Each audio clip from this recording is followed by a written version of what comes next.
গভীর রাতে মধুপুর বাজারে 7 দোকানে দুঃসাহসিক চুরি। দা হাতে নিয়ে চোর মনের আনন্দে চুরি করেছে।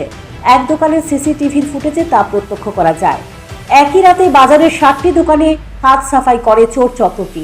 এর মধ্যে রয়েছে স্টেশনারি দোকান, রয়েছে সেলুন, মুদির দোকান। শনিবার সকালে চুরির ঘটনা প্রত্যক্ষ করেছেন দোকানের মালিকেরা। এ বিষয়ে দোকান মালিক মিঠুন রায় বলেন, শুক্রবার রাত আনুমানিক 9:15 নাগাদ তিনি দোকান থেকে বাড়িতে চলে যান। রাতে চুরি হয়েছে। সকালে আশপাশ এলাকার লোকজন চুরির ঘটনা প্রত্যক্ষ করে তাকে খবর দিয়েছেন। ওনার দোকানের ল্যাপটপ এবং মোবাইল ফোন চুরি হয়ে গেছে। কালকে রাতে তো দোকান লাগিয়ে গেছি, সকালবেলা এসে দেখি এই অবস্থা আর কি। সকালবেলা ফোন করছে মানুষে যে দোকানে চুরি হয়েছে, পিছন দিকে অন্য আরেকজনের জায়গা তাই নিয়ে দেখছে সম্ভবত দেখে ফোন করছে। পরে সকালবেলা এসে দেখি আমার ল্যাপটপ নাই, মোবাইল নাই কিছু। আচ্ছা, কালকে অনুমান আপনি দোকান কয়টার সময় লাস্ট লাগাই গেছিলেন? তো 9টা 9:15 এরকম। আপনার দোকানেই হয়েছে নাকি আরো হয়েছে? না, আরো বাজার হয়েছে, 6-7টা দোকানে হয়েছে এরকম শুনতেছি। আমি তো এখনো গেছি না, আমার নিজের দোকান নিয়ে ব্যস্ত দেখতেছি। কোন বাজারে এটা? মধুপুর বাজারে। থানাওয়ালা আইছে? হ্যাঁ, থানার তারা আইছে, সেটা তো লেখা নিছে কি কি জিনিস চুরি হয়েছে। আপনার মানে কিরকম চুরি গেছে আপনার মূল্য অনুমান? 1.5-2 লাখ টাকার মতন হইব। এখনো তো ঠিক অনুমান করতে পারতাছি না। মোবাইল নিছে কিছু আর ল্যাপটপটা নিছে। আপনার নাম? চুরির ঘটনা সম্পর্কে সেলুন দোকানের মালিক শফিক মিয়া বলেন, রাতে পেছনের দিকে টিন কেটে চোর ঘরে ঢুকে নগদ 10,000 টাকা এবং অন্যান্য মূল্যবান জিনিস নিয়ে যায়।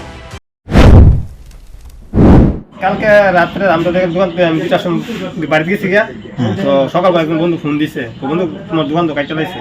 তো আমি আইসে দিয়ে কাটা, তো সব কিছু সরাইল বলে দিয়ে পাইলাম।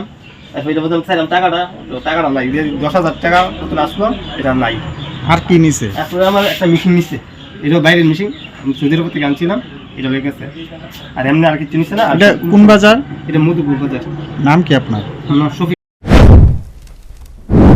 2 চোর সহ দামি ক্যামেরা উদ্ধার করল পূর্ব থানার পুলিশ।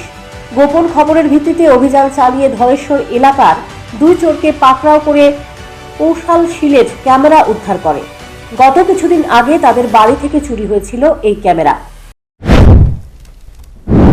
আপনারা এসেছেন, সবাইকে নমস্কার। অ্যাকচুয়ালি গতকালকে আমাদের এখানে একটা রিটেন কমপ্লেন জমা পড়ে যে ধলেশ্বর থেকে ওনার একটা Canon company camera, DSLR camera আপনারা দেখতে পেয়েছেন, ওটা ঘর থেকে চুরি হয়েছিল গত কিছুদিন আগেই। তো যার ক্যামেরা উনি পরের দিনই বেঙ্গালুরু চলে গেছেন। কালকে ওনার বাবা এসে কমপ্লেন দিয়েছেন।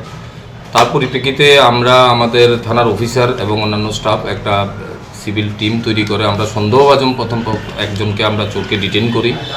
তাকে জিজ্ঞাসাবাদ করার পর সে কিছু স্বীকার করেছে যে তার সহপাঠী আরেকজন আছে, তার বাড়িতে এমন একটা ক্যামেরা আছে। তো সেই পরিপ্রেক্ষিতে যাকে আমরা প্রথমে ডিটেন করেছি তার নাম অমর দেববর্মা, তার নাম সৈকত সাহা, তার বাড়ি কাকরাবন। সে বলদাখালে ভাড়া থাকে বিগত 3-4 মাস যাবৎ। তো সে বলে অমর দেববর্মা একজন খমলুং বাড়ি, সে ধলেশ্বর ভাড়া থাকে, এখানেই সে জানতে পেরেছে তার কাছে একটা ক্যামেরা আছে। তখন আমরা তাকে নিয়ে আমরা অমরের বাড়িতে যাই, গিয়ে তার বাড়ি সার্চ করে তার ঘর থেকে আমরা ক্যামেরাটা এবং ব্যাগ সহকারে মেটেরিয়ালসগুলো আমরা উদ্ধার করতে পেরেছি। তো তার দুজনকে আমরা থানাতে নিয়ে এসেছি।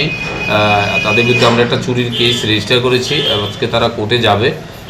আমরা তাদের পুলিশ রিমান্ড চেয়েছি। এবং ধলেশ্বরে আরও কিছু 1-2টা চুরি হয়েছে কিছুদিন আগে।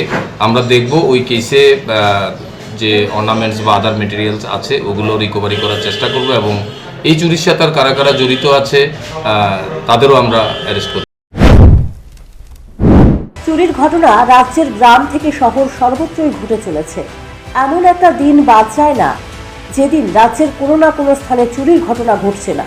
তবে একের পর এক চুরির ঘটনায় উদ্বিগ্ন রাজ্যের মানুষ।